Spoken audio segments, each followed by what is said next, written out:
નમસ્કાર. અંબાલાલ પટેલની આગાહી. આવતીકાલથી ફરી કમોસમી વરસાદ ત્રાટકશે. આ જિલ્લાનો વારો પડશે.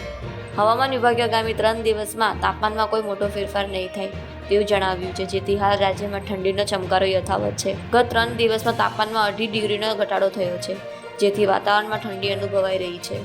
અમદાવાદમાં લઘુત્તમ તાપમાન 13.8 ડિગ્રી તાપમાન પહોંચી ગયું છે, તો નલિયામાં સૌથી ઓછું 10.4 ડિગ્રી તાપમાન નોંધાયું છે.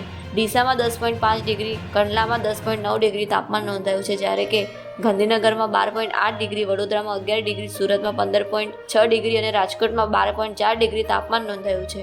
જોકે આ વચ્ચે આવતીકાલથી જ હવામાન નિષ્ણાત અંબાલાલ પટેલે ગુજરાતમાં કમોસમી વરસાદની આગાહી કરી છે. જાન્યુઆરી મહિનામાં એકવાર તો માવઠું આવી ગયું, ત્યારે હવે ફરીથી કમોસમી વરસાદની આગાહી આવી ગઈ છે.